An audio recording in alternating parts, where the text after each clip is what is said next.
1508 ईस्वी में क्या होता है?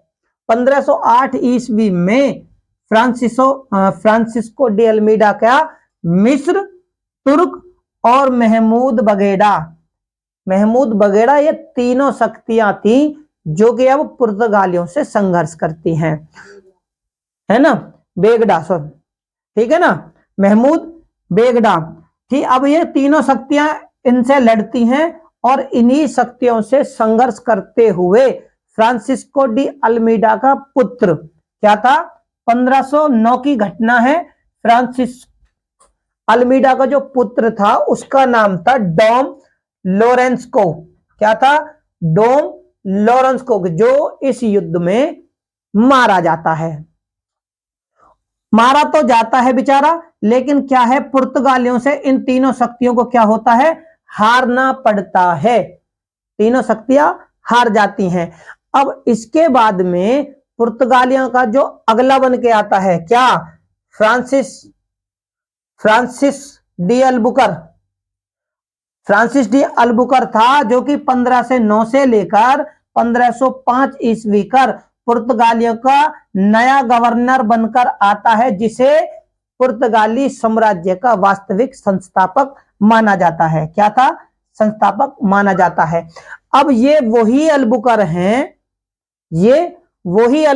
यहां पर थोड़ा आपको ध्यान देना है कि जो प्रेडो एल्वेयर्स जो कि जहाजी बेड़े का नेतृत्व करके लाए था, उसी दौरान जो अल्बुकर जिसने पहली फैक्ट्री कोचीन में लगाई थी, ये 1503 ईस्वी में जहाजी बेड़ों का नायक बनकर आया था। पहले क्या बनकर आया था?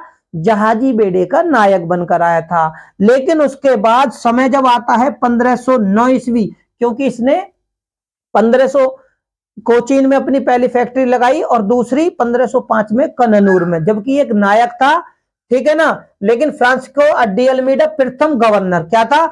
गवर्नर ये थे अल्मीडा, और ये जहाजी बेड़ों का नायक था। लेकिन फिर भी इसने क्षेत्रीय राजाओं से अपने संपर्क बहुत अच्छे बनाए। विजयनगर के जो राजा थे कृष्ण देव राय, उनसे तो इसके मित्रतापूर्ण संबंध थे, जिसके कारण क्या है, इसने बहुत जगह पुर्तगाली फैक्ट्रियों का यानी दुर्ग और फैक्ट्रियों की स्थापना भी की थी। तो अल्बुकर 1509 से 1515 ईस्वी तक नया गवर्नर बनकर आता है, इसलिए इसे पुर्तगालियों का वास्तविक संस्थापक माना जाता है। लेकिन प्रथम गवर्नर जनरल कौन था? अल्मीडा, जो कि 1505 ईस्वी में आया था। दूसरा अल्बुकर, ठीक है। अब होता क्या है, ये जो गवर्नर बनकर आता है तो ये क्या करता है, सबसे पहले बीजापुर का राजा था कौन? यूसुफ आदिल शाह, ये उससे गोवा छीन लेता है। 1510 की घटना है गवर्नर बनने के बाद। लेकिन छीनता कब है? क्योंकि इसमें भी इसे एक सहयोग करता है, इसे प्रोत्साहन से भरता है, इसकी कानाफूसी करता है, इसे हर तरीके की खबर देता है। जो कि एक तिमैया नाम का एक हिंदू था। कौन था? तिमैया नाम, याद रखना, तिमैया नाम का हिंदू था। वही इसे प्रोत्साहित करता है कि आप गोवा छीन लो। किससे छीन लो? बीजापुर का शासक यूसुफ आदिल शाह से। तो 1510 में क्या होता है, गोवा इनसे छीन लिया जाता है। किसके कहने पर? कौन देता है सलाह? तिमैया हिंदू, ठीक है, वो सलाह देता है। इसके बाद में ये 1511 में, भाई अब बहुत अच्छा गवर्नर था ये अपने आप में, तो ये मलक्का पर अधिकार कर लेता है। भैया मलक्का क्या थी? तो मलक्का जो थी वो दक्षिण पूर्वी एशिया की व्यापारिक मंडी का मार्ग, एक तो दक्षिण पूर्वी एशिया की व्यापारिक मंडी का मार्ग था और व्यापारिक मंडी थी।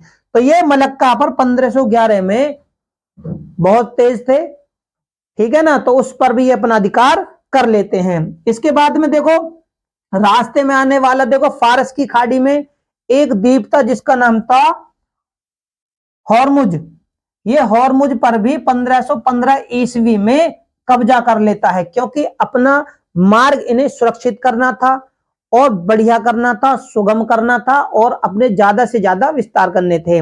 अब ये जो है ना अल्बुकर, ये क्या करता था, इसने ही इसका जो मेन उद्देश्य था कि जब ये आया था तो अरबों ने, जो कि अरब थे, अरब व्यापारी, उन्होंने इसका विद्रोह भी किया था बहुत जबरदस्त, नहीं इन्हें नहीं आने देंगे। और पुर्तगालियों का उद्देश्य यही था कि अरबों का, तुर्कों का, जो यूरोपियन यहाँ व्यापार करने आते हैं उनको जड़ से खत्म करो और अपना प्रभाव स्थापित कर दो। तो इसका उद्देश्य यह था। दूसरा उद्देश्य ईसाई धर्म का प्रचार भी था।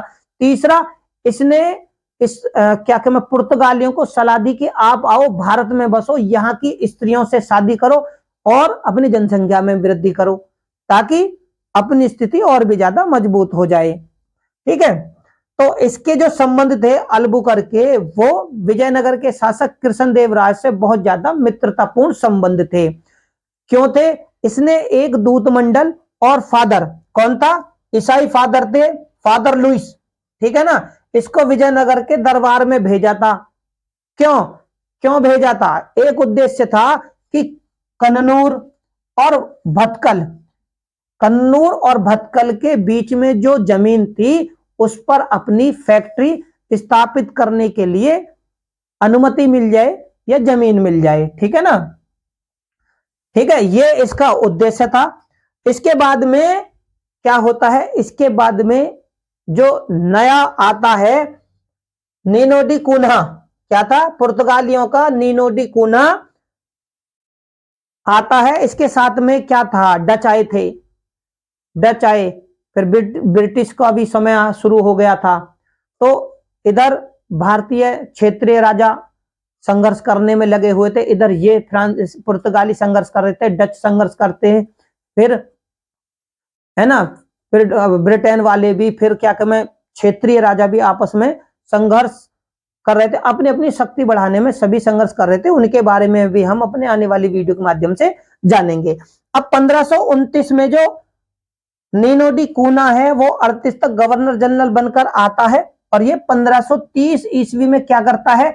कोचीन की जगह, पहले इनका मुख्यालय कहां था? कोचीन में, पुर्तगालियों का मुख्यालय था कोचीन में, लेकिन उसकी जगह ये गोवा को अपना मुख्यालय बनाते हैं। इसने क्या करा था?